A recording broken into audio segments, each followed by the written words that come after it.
Bonjour mes frères et sœurs en Jésus-Christ. Ce matin, nous allons parler de l'appel et nous allons nous appuyer sur Matthieu 28, versets 18 à 20 qui nous dit « Tout pouvoir m'a été donné dans le ciel et sur la terre. Allez, faites de toutes les nations des disciples, les baptisant au nom du Père, du Fils et du Saint-Esprit et enseignez-leur à observer tout ce que je vous ai prescrit. Et voici, je suis avec vous tous les jours jusqu'à la fin du monde. » Avant de rentrer dans notre thème, nous allons fermer les yeux et dire à notre Seigneur que nous ne sommes pas dignes d'élever la voix ce matin. Mais c'est par pure grâce que je me trouve devant vous. Je veux bénir son nom et je veux lui dire, Père, si en moi quelque chose ne confesse pas ton nom, je te demande de continuer de me transformer et d'enlever en moi ce qui n'est pas digne de toi. Et si j'ai offensé quelqu'un, là où tu me regardes, et si je suis l'objet d'un désagrément dans ta vie, je te demande pardon au nom de Jésus. Car Père nous a unis et nous a appelés afin que nous puissions parler de lui. Mais sans la paix, nous ne pouvons pas parler de lui. Alors je veux présenter toute repentance à toute personne qui me regarde ce soir et leur dire que Jésus est venu pour que nous soyons en paix et présenter tout ce qui n'est pas de lui devant sa face. Que le nom de Dieu soit béni. Nous, serviteurs de Dieu, nous sommes là pour continuer l'œuvre de Christ. Car l'œuvre de Christ est inachevée. Pourquoi? Parce qu'il a vécu pendant 3 ans pendant son ministère. Et après ces 3 années, il est parti. Mais il nous a laissé cette charge de continuer cette œuvre. Et c'est un privilège d'être servante ou serviteur de Dieu.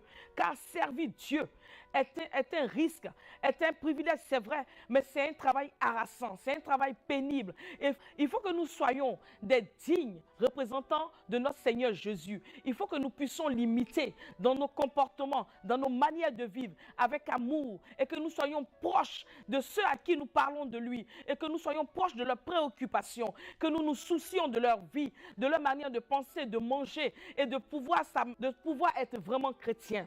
Les serviteurs de Dieu sont là pour continuer l'œuvre de Dieu. Et l'œuvre de Dieu sera toujours inachevée tant que le monde existera. Il suscitera toujours des serviteurs pour pouvoir parler de lui à ses enfants, à ceux qu'il a prédestinés, à ceux qui sont dans la rue, à ceux qui ne mangent pas, à ceux qui ont besoin de lui, car il est là pour nous. Lorsque le Seigneur a commencé l'œuvre, il a appelé 12 disciples. Il n'a pas appelé que des gens qu'il avait seulement envie d'appeler. Le premier qu'il a appelé, c'est Simon-Pierre. Simon-Pierre était pêcheur. Il était pêcheur de poissons. Il a appelé André. Il a appelé Jean. Il a appelé Jacques, qui était le frère de Jean. Ces 4 personnes étaient pêcheurs. Nous savons que quand on est pêcheur, il faut de la patience. Parce que la pêche n'est pas toujours miraculeuse. On peut aller en mer et sans rien recevoir. Donc ils étaient déjà dans une condition de vie. C'était de simples pêcheurs. Et Jésus leur dit, suis-moi. Il appelle Philippe. Quand on porte le nom de Philippe, ça veut dire qu'on n'est pas né juif. Philippe est un nom grec. Nous supposons que Philippe est quelqu'un qui a connu les autres apôtres. Et il lui dit, suis-moi. Il a appelé Nathanaël. Et Nathanaël, qu'on nous dit aujourd'hui Barthélemy, c'est ce même Nathanaël que le Seigneur a appelé. Il a appelé Matthieu. Matthieu qui était collecteur d'impôts. Étant juif et collecteur d'impôts, nous supposons tout de suite que Matthieu était dans la compromission parce qu'il était collecteur d'impôts pour le peuple romain. Et s'il collectait les impôts, il n'était plus du côté de sa famille. Donc automatiquement, ce qu'il gagnait, il remettait aux Romains. Il était prêt même à soutirer de l'argent à ceux qui n'avaient rien, qui étaient son peuple. Mais puisqu'il travaillait pour les Romains, il n'était plus dans la condition d'un juif, mais il était dans la condition d'un Romain dans son esprit. Mais le Seigneur le regarde, il dit, suis-moi. Pourtant, il est dans la compromission. Il est dans un métier où il n'est pas forcément honnête. Mais le Seigneur ne regarde pas cela. Il dit, suis-moi. Alors nous verrons que le Seigneur a appelé d'abord Simon-Pierre, André, Jacques, Philippe, Nathanaël et Matthieu le collecteur d'impôts. Il appelle Thaddée qu'on appelle aussi Jude. Il appelle Jacques le mineur pour sa petite taille. Il était de condition, il avait une petite taille et c'est pour ça qu'on l'appelle Jacques le mineur. Il appelle Simon le zélote. Simon le Zélote qui fait partie d'un parti politique de droite et qui l'appelle. Nous voyons que le Seigneur ne regarde ni au métier, ni à la condition physique, puisque l'autre, il était de petite taille, il appelait les pécheurs, il appelait un homme d'un parti politique, il appelait un étranger, il appelait un collecteur d'impôts qui était dans la compromission, il appelait Thomas. Thomas aussi qui était là, et Thomas, forcément, on disait Didyme, parce qu'il avait un frère jumeau. Et Thomas, il a appelé. Et ce Thomas, c'est quelqu'un qui ne peut pas croire sans avoir vu, mais lui qui a quand même suivi le Seigneur, tout en se disant, tout ce qu'il me raconte, il faut que je le voie. Il appelait Judas Iscariote, que nous connaissons tous qui venait de la Judée. Et Judas était prédisposé, lui étant Seigneur, savait que Judas allait le trahir, mais il a quand même appelé. Alors quand le Seigneur nous appelle, il a juste dit, suis-moi. Dans son suis-moi, nous ne pouvons pas suivre quelqu'un que nous n'aimons pas. Mais le Seigneur avait la confirmation que ces gens différents dans chaque population, qui n'étaient pas des gens forcément aimés, qui étaient des gens qui avaient de mauvaises vies, il n'a pas regardé à leurs conditions, il a dit, suis-moi. Et il a appelé aussi Simon le Canonite. Simon le Canonite, à l'époque, qui était l'équivalent d'un aborigène, qui était un esclave, qui n'était pas romain, qui n'était pas juif, mais qui était un esclave. Donc c'était une civilisation, un peuple qui était en dessous encore du peuple juif. Le Seigneur dit, suis-moi. Alors quand le Seigneur nous appelle, il ne regarde pas à notre rang social. Il ne regarde pas à notre vie. Il ne regarde pas ce que nous faisons. Il nous dit seulement, suis-moi. Et suivre le Seigneur est une œuvre d'amour. Suivre le Seigneur, c'est-à-dire qu'il t'appelle à suivre dans un nouveau champ, dans une nouvelle manière de vivre, dans un nouveau mouvement. Quand le Seigneur dit, suis-moi, c'est parce que tu vas abandonner tout ce que tu as pour entrer dans une nouvelle doctrine, celle de l'amour. Parce que la première chose du christianisme, c'est l'amour. Alors il te dit, suis-moi. Mais le Seigneur ne promet rien. Le Seigneur ne leur dit pas, je vous donnerai tant de choses. Il dit, suis-moi.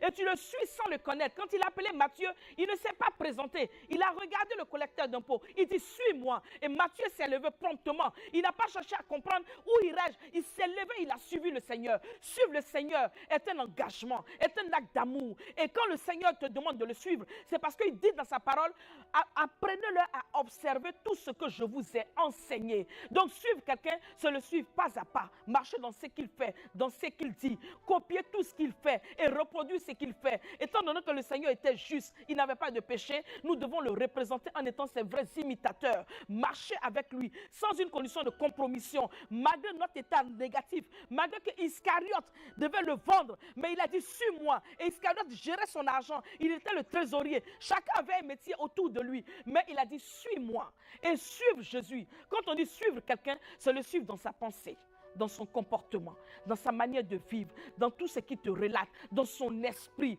Et en plus, il te dit, suis-moi, parce qu'il sait qu'en le suivant, tu auras la vie. Même nous avons un dernier apôtre qui n'est pas dans les 12 apôtres, qui est Paul.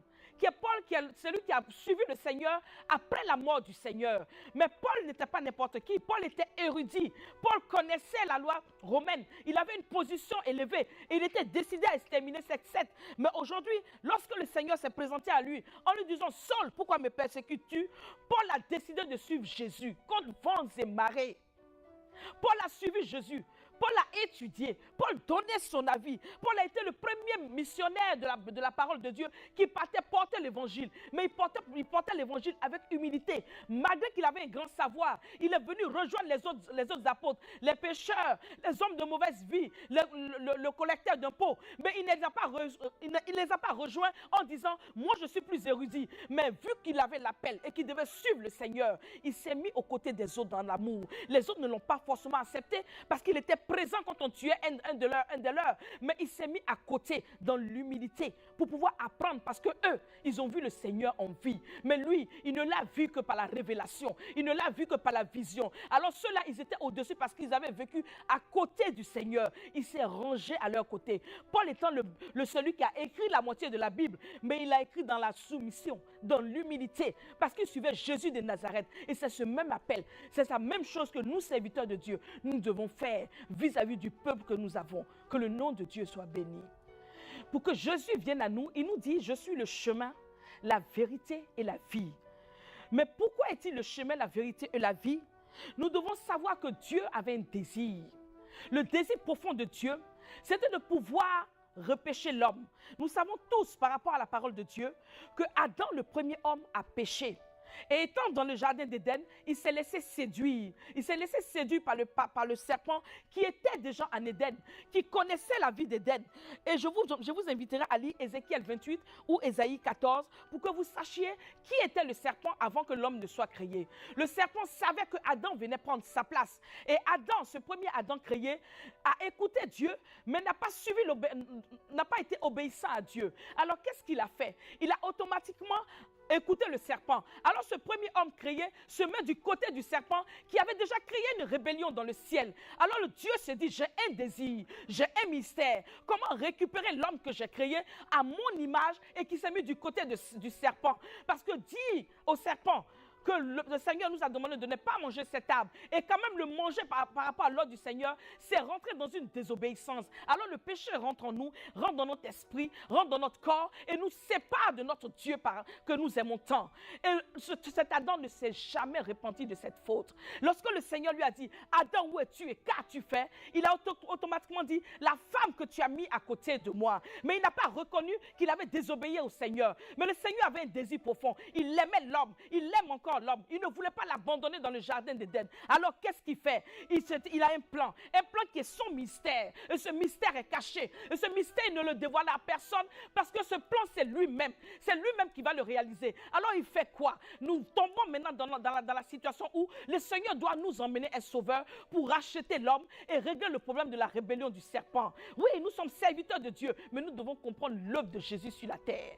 Et voilà que le plan commence comment?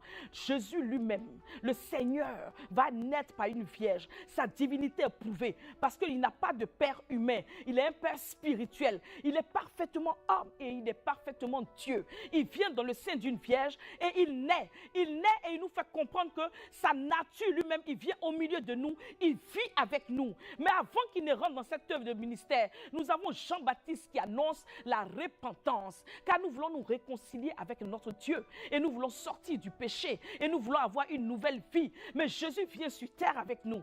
Et il s'assoit avec nous. Et il se fait baptiser par Jean-Baptiste. Il passe par un baptême qui est une préfiguration de sa mort et de sa résurrection. Et après avoir été baptisé, il se lance dans le désert. Et dans ce désert, le même serpent qui a conquis le premier Adam, qui a permis que le premier Adam se connecte à lui, vient vers Jésus. Mais ce Jésus, sa volonté n'était pas soumise à ce Adam. Sa volonté était parfaitement unie à Dieu. Et pendant qu'il était parfaitement homme et parfaitement Dieu, il nous a démontré dans la tentation que pour vivre sur terre, nous devons être unis à Dieu. Et pendant cette connexion avec Dieu, il a pu vaincre le diable dans ces trois tentations. Et ces trois tentations ont permis à nous prouver qu'il n'y avait que l'homme qui pouvait régler le problème de Dieu. Sans l'homme, Dieu ne pouvait pas régler le problème de Satan. Et avec la victoire de la tentation de notre Seigneur Jésus-Christ sur le péché, il nous a fait comprendre que nous pouvons vivre sans péché avec lui à nos côtés. Et c'est comme ça qu'il est parti à la crucifixion. Et la crucifixion a permis d'enterrer le vieil homme. C'est-à-dire que ce Adam qui était dans le péché, ce Adam qui était notre nature pécheresse, a été crucifié à la croix. Et le sang de Jésus qui a coulé, ce sang vient effacer tous les petits péchés qui peuvent arriver. Et nous avons été victorieux en deux fois, c'est-à-dire par la croix et par le sang de l'agneau. Et cette croix a permis de crucifier le vieil homme. Et le sang de Jésus permet d'effacer nos péchés tous les jours. Et ce sang qui est rentré sous le fond de la terre, le troisième jour, il est sorti. Il est sorti, il est monté dans les cieux. Et l'ascension, elle nous a donné une position élevée de victoire. Et à ce moment, nous sommes assis avec lui dans les lieux célestes. Nous avons la capacité, par l'œuvre de notre Seigneur Jésus-Christ, par sa victoire sur le péché et cette résurrection et son ascension, de nous positionner en disant aujourd'hui, Satan, tu n'as plus rien à faire avec moi parce que Jésus a déjà tout accompli à la croix. Et j'ai la capacité de dire non, le péché ne peut pas dominer sur moi parce que Christ a déjà tout payé à la croix. Que le nom de Dieu soit béni. L'ascension est synonyme de victoire car ça induit une nouvelle position. Christ a vaincu par sa mort, par sa tentation, sa vie d'homme sur terre, la crucifixion, sa résurrection et son ascension encore une fois qui nous donne cette position. Jésus nous dit, je suis le chemin, la vérité et la vie. Aucune vie sur terre n'a une signification tant que cette personne n'a pas rencontré Jésus de Nazareth. Il est la seule personne qui est venue nous donner cette position, nous remettre dans le jardin d'Éden, mais pas dans le jardin d'Éden où Adam était, mais sur cette terre, tu marches en tant que victorieux. Parce que tu n'as plus le comportement de quelqu'un qui ne connaît pas Jésus, mais tu as un comportement où ta transformation commence. Car sur terre, tu parles avec Jésus. Et Jésus doit pouvoir nous désintoxiquer des comportements du monde. Et la vie commence réellement, l'équilibre réel de notre vie commence quand? Le jour où nous reconnaissons que Jésus est notre Seigneur, notre Sauveur et notre Maître. Notre Seigneur dans tout ce que nous faisons, notre Maître parce que nous le suivons et notre Sauveur parce que c'est lui qui est parti à la croix pour nous. Actes 4:12 nous dit, il n'y a de salut en aucun autre, car il n'y a sous le ciel aucun autre nom qui a été donné parmi les hommes par lequel nous devons être sauvés. Personne ne peut te sortir de ce monde. Personne ne peut te donner une nouvelle vie. Personne ne peut te permettre de naître de nouveau si ce n'est le nom de Jésus de Nazareth. Il est le seul qui est parti à la croix pour toi et moi. Si tu ne reconnais pas Jésus dans ta vie, si tu ne reconnais pas Jésus comme Sauveur, Seigneur et Maître, ta vie n'a aucun sens. Tu peux toujours faire ce que tu veux. Tu peux faire des projets. Tu peux demander à acquérir tout ce que tu veux. Mais cela n'aura aucun sens dans ta vie parce que tout ce que tu feras n'aboutira jamais. Ils auront un temps d'éclat et ne continueront pas l'année qui va suivre. Mais le seul nom et la seule personne qui peut te donner cette capacité à sortir de tous les maux que le monde vit aujourd'hui. Je te parle de la drogue, je te parle de la boisson, je te parle de la prostitution, je te parle du péché, je te parle des habitudes difficiles que nous ne pouvons pas abandonner, comme la cigarette, comme la manière de mentir, comme la compromission, de rentrer dans des comportements qui ne glorifient pas l'homme, mais qui mettent l'homme à une position de honte. Le seul nom qui peut nous donner l'assurance de marcher sur cette terre, de marcher dans cette ville, quel que soit le métier que tu fais, c'est le nom de Jésus-Christ de Nazareth. Il est celui-là qui te donne cette capacité à te relever, à te guérir. Là où tu penses que les autres sont mieux que toi, mais il te donne cette assurance que même si tu l'as rencontré à 20 ans, à 30 ans, à 50 ans, à 60 ans, ta vie a toujours de l'espoir. Car cet espoir, c'est le jour où il te regarde dans les yeux et il te regarde fixement en te disant « Suis-moi ». Car en le suivant, il n'y a aucune erreur. Il n'y a aucune embûche et il n'y a aucune arnaque. Parce qu'en suivant Jésus, c'est ta vie qui se transforme. Pas seulement toi, mais la vie de ton entourage, la vie de ta famille, la vie de ceux qui vivent avec toi, la vie de ceux avec qui tu marches, même dans ton travail. Ta présence dans ton lieu de travail est une bénédiction. Alors quand Jésus te dit « Suis-moi », il est véritablement le chemin. Il est véritablement la vie. Et c'est le seul qui te donne la vérité sur tout ce qui existe autour de toi. Le monde commence à partir de Jésus dans ta vie. Les compteurs sont remis à zéro à partir du moment où tu reconnais Jésus dans ta vie. Sans lui, rien n'est possible. Mais tout est possible à celui qui a la foi en Jésus-Christ de Nazareth.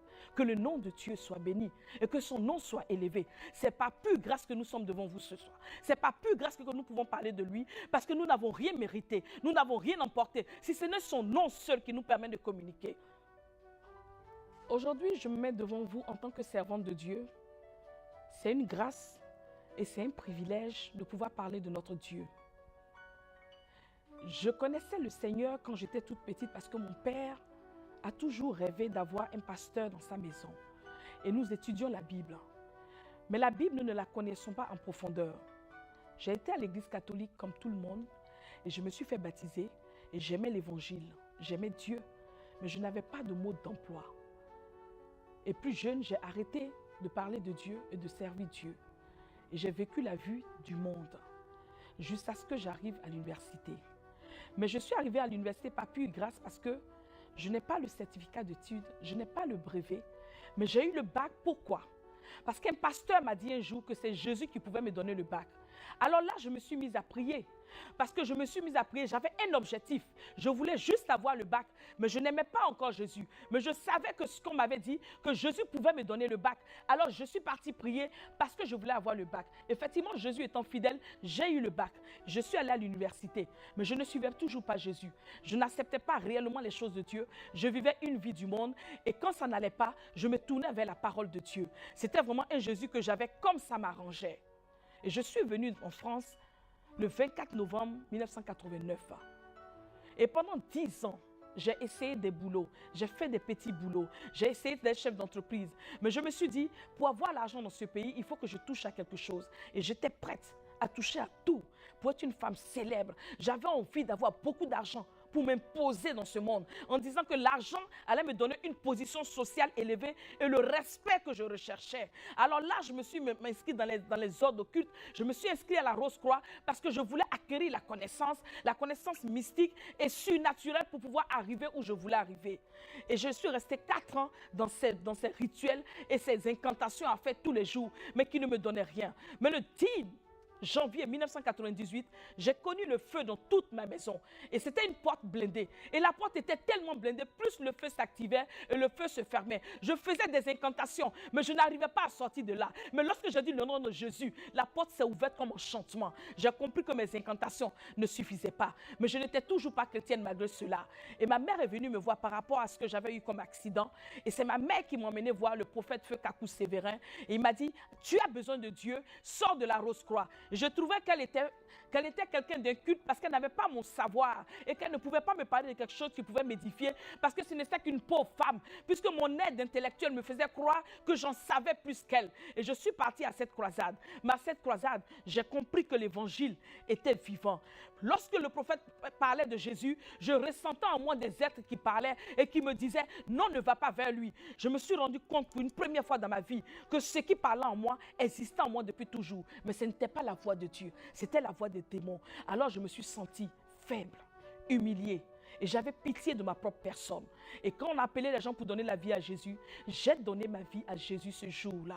Et c'est ce jour-là que j'ai compris que ce Jésus que je recherchais, cette paix que je voulais, est venue dans ma vie. Parce que le jour où j'ai donné ma vie à Jésus, j'ai dormi. Il est important de dormir. J'ai dormi. Parce que d'habitude, je ne dormais pas. Je n'avais jamais la paix.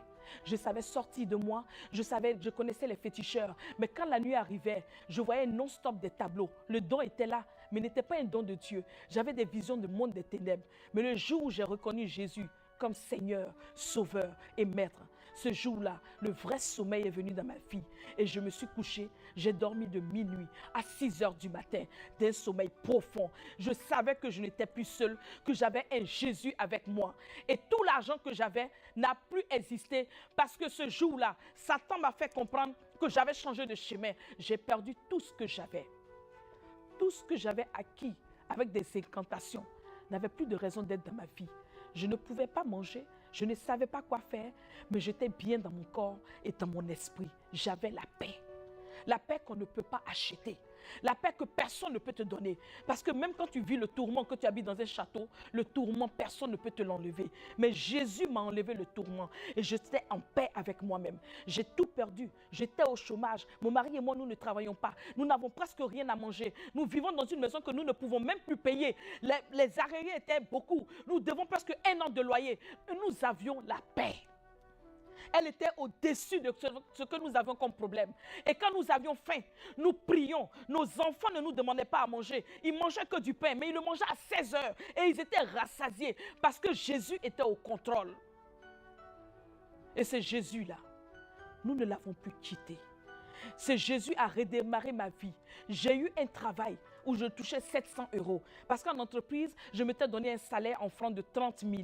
30 000 à faire quoi? À vivre dans la débauche. Mais lorsque Jésus m'a donné un travail où j'avais 700 €, Jésus me dirigeait dans les 700 €. J'arrivais à manger, j'arrivais à dormir et j'arrivais à payer mon loyer. Parce que cette fois-ci, ce n'était plus moi qui vivais, mais c'était Christ qui vivait en moi. Que son nom soit béni, que son nom soit élevé. Que tout ce qui respire loue l'Éternel. Toi qui me regardes ce matin, je veux te dire que si tu n'as pas Jésus, tu n'as personne dans ta vie. Et si tu ne commences pas avec Jésus, ta vie n'a pas encore commencé. Mais lorsque tu le reconnaîtras comme sauveur, comme Seigneur et comme Maître, alors là tu sauras que ta vie a un sens. Car Jésus t'appelle en te donnant une mission. Il te dit, va et fais de toutes les nations des disciples. Ce n'est pas que pour moi, mais toi aussi qui es en face de moi, tu peux faire des nations des disciples. Parce que être disciple de Jésus, c'est avoir la vie. Je dis que son nom soit béni et que son nom soit exalté. Et que toute la terre entière glorifie Jésus de Nazareth. Car sans lui, nous n'avons pas de vie. Que toutes les nations au monde lèvent l'étendard au nom du roi des rois, qui est Jésus-Christ de Nazareth. Je rends grâce ce matin à Dieu. Je rends grâce parce que je respire. Je rends grâce parce que je suis déclaré tensionnaire, parce que l'homme dit que j'ai du diabète. Mais je te dis que ce matin, je suis devant toi avec l'esprit de Jésus-Christ de Nazareth. Et rien ne m'arrivera, car j'ai la santé et j'ai la vie. Au nom de Jésus. Amen. Je vous remercie de m'avoir suivi. Et je demande à notre Seigneur Jésus-Christ de toucher chaque personne qui m'a écouté. Je rends grâce à Dieu parce que vous m'avez écouté. Et je suis sûre que le témoignage que j'ai donné rejoint d'autres vies. Et je demande au Seigneur Jésus de toucher chaque maison et chaque enfant. Là où il y a l'amertume, que le Seigneur mette la paix. Là où il y a la tristesse, qu'il mette la joie. Et que toute personne qui s'élève reconnaisse que Jésus est Seigneur dans nos vies. Que le nom de Dieu soit béni dans toute la terre entière. Et que chaque personne le reconnaisse comme Seigneur, Sauveur et Maître. Et qu'il nous sorte de ce monde de péché, nous emmène à son admirable lumière. Et tu as la capacité, toi qui me regardes, de sortir de la situation où tu te trouves. Parce que tu as avec toi celui qui nous délivre de toutes ces situations, Jésus de Nazareth. Sois béni. Amen.